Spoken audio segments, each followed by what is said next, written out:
Oh, dear Lord. Players, stay off threads, please. Please, players, stay off threads. I'm sorry. Stay off threads. So yesterday, Saniya Rivers, in a nothing scenario, her team was getting killed. Caitlin Clark had 27 and 10. And Saniya Rivers goes, I'm locking you up. And Caitlin laughed and said, look at the scoreboard. Saniya Rivers, somebody posted and they were like, what are you doing? It's weird that you play it hard up 30. And by the way, I have no issue with this tweet. I don't care if we're down 50. I'm never tolerating disrespect. Like, I'm sorry, what? Like, I have no idea. Since there's time left on the clock, I'm going to keep hooping. Like, in what way did Caitlin Clark disrespect you in any way than you disrespected her? Like, it's trash talk. I'm sorry. If you have never pointed to the scoreboard as a form of trash talk in a basketball game, you've never played basketball. I'm sorry. Like, I played, it was my best form of trash talk as a player. Why? Because I was never, not that I was, like, I was good. I was always on a lot of good teams, and I was always a key contributor on a lot of good teams as a kid when I was growing up. But the thing is, I was never the guy. I was never good enough to be a guy, really, ever. I was always the glue guy. And the amount of shit, like, people would talk to me because I'd end the game with 36 minutes and 2 points. And the amount of people who would talk shit to me and I just point to the scoreboard and I'm like, yeah. At the end of the day, every single person who's ever played sports, that has been used as a form of trash talk. Like, and sure, even not even in trash talk, like, when I was fucking coaching, I remember I was an assistant coach for a schools team that won a national championship, and there were so many players that they would be like pissed off when they're having bad games. And like, so many things, I'm like, look at the fucking scoreboard. You like not go at them. I'm like, are you kidding me? Look at the scoreboard. Why are you getting so into this? And you've then got, obviously, Snyder was saying that this is the worst one here. So it was like, I'm on their ass. I can't stomach the majority of them. They're ruining the league. We can't even enjoy the games of players anymore. It's beyond exhausting. Why are you saying exclamation marks? You're the one who's come on threads. You're the one who's come on threads. When someone said, when you say majority, you lose all credibility and show your intent, it's the nasty thing to say. A lot of people have never said or had any problem with you or even follow your social activity and have been positive toward you. You're with narratives and shows. And now it's unfortunate I'm not the only one who feels this way about their fan base. As far as my intentions, my only intention on my post last night was that I'm going to play till the end. Yeah, you don't. And then I'm glad you said something. We're all tired of her BS. You have class. Much respect. We're all tired of her BS. I'm fucking, you're kidding me, right? You're kidding me. My only intention with that post is to say I'm a play to the end, and you're co-signing someone insulting another player. Like, I don't know what we do in this scenario, because everybody wants to say where it's like the best course of action here is if Saniya Rivers tries to argue that, you know, she was playing dumb. Or saying not playing dumb, if she can not argue she's playing dumb, is just playing dumb. Like, she then also responds to this. We will still cuss them out for you, though. Thank you. About cursing out a group of people. And I'm like, what exactly does Saniya Rivers think she should get from this? And I'm sorry, like, this is one of these things, you know, online harassment or like online stuff. I'm sorry. The Jedi committee have to. And you know what? For the sake of the Jedi, you can pretend there's a lightsaber in the back. Are the Jedi going to be good? Are they going to be good? Like Luke Skywalker. Well, not Luke Skywalker initially. But like, are they going to be good? Are they going to have the blue lightsaber? Are they going to be green? I can't remember at what stage Luke Skywalker's lightsaber was green when it was blue. Or are they going to be like Mace Windu, have it as purple? But no. I'm thinking the Jedi committee might as well all be Count Dooku with the red lightsaber at this stage. But I don't get this where it's like, the Tiffany Hayes situation is 100 times worse than this, by the way. So for anyone trying to fully equate this to the Tiffany Hayes situation, it's not. It's genuinely not. it's one of those things where, like, the Tiffany Hayes situation was way worse than this. Tiffany Hayes co-signed a threat. She just co-signed an insult. Both of them, by the way, come under the umbrella of no space for hate. But we're being very honest. Like, co-signing a threat's 100 times worse. But I tweeted this out earlier that I hate using whataboutisms. But if Caitlin Clark on a social media was praising fans for cursing out rivals, co-signing people insulting other players, and worst of all, co-signing threat against another player, the PA would try to get her kicked out of the league. And that's the problem. They can have their Jedi Council, but if no space for hate is only selectively implied, then I don't know, because, like, I'm gonna be real.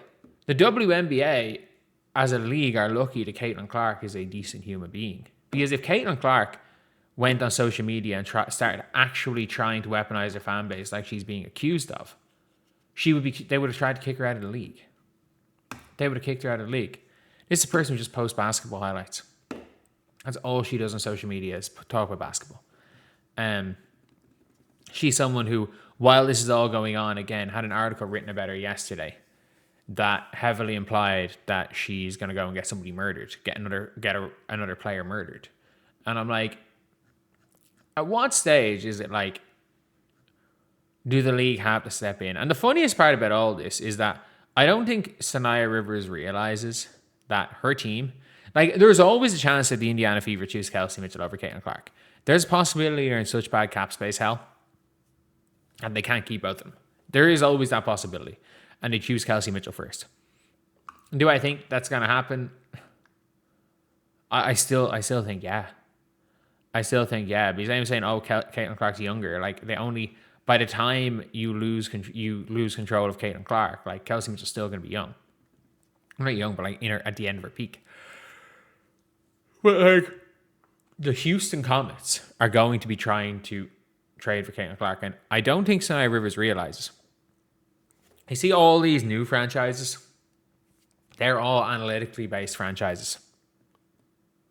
All of them. All these expansion teams. And the Houston Comets, man, Houston, as much as anyone, are an analytically based organization. Saniya Rivers, statistically, is the 9th worst player this year.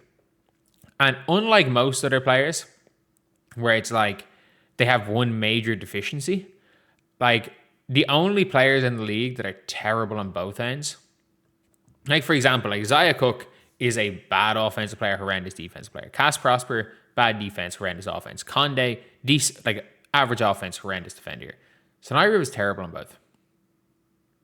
She is terrible both ends of the floor. She is awful on offense and awful on defense, and she can't shoot. And again, when the standard of refereeing improves, the defense is going to get worse. And now, if you're out there on threads and you're causing any headache, like, I don't think she realizes that she is not good enough to cause a single headache. Not like when people are saying that Natasha Cloud is Natasha Cloud worth the headache of employing her? Because let's be very real. Like, whether her heart's in the right place or not, she says a lot of dumb shit without thinking.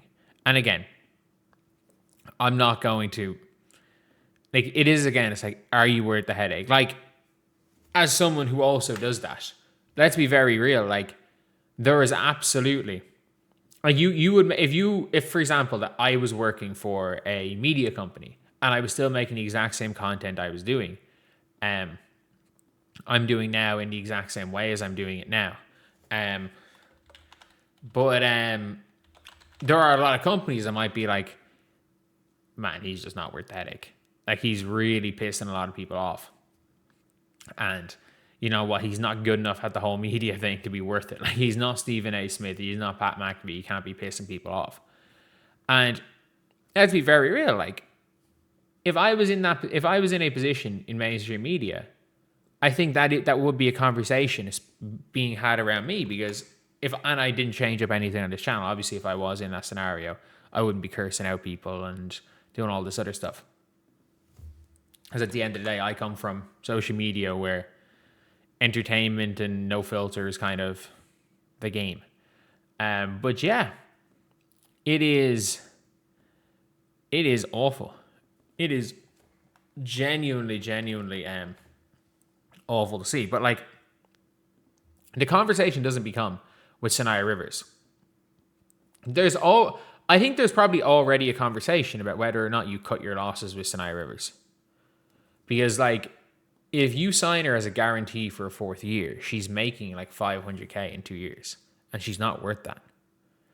Like, she is probably not worth picking up the 4th year option.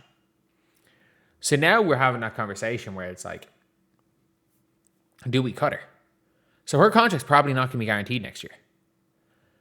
And if you're the Houston Comets, you're like, we have this player who's kind of shit, who's causing us a little bit of headache off the floor, and has Twitter fingers.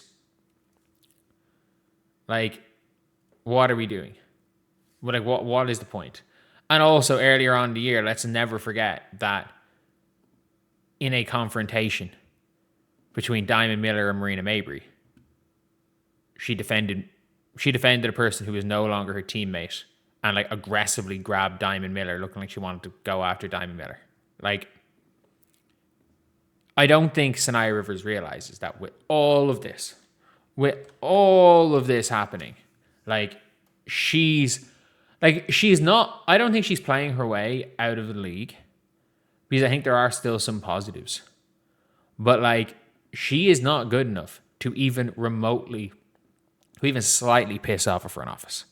And there's no way that doing this has not at least, hasn't pissed off the Mohegan Sun tribe, but the new owners who are moving the team to Houston next year absolutely are like, you gotta be fucking kidding me after seeing this.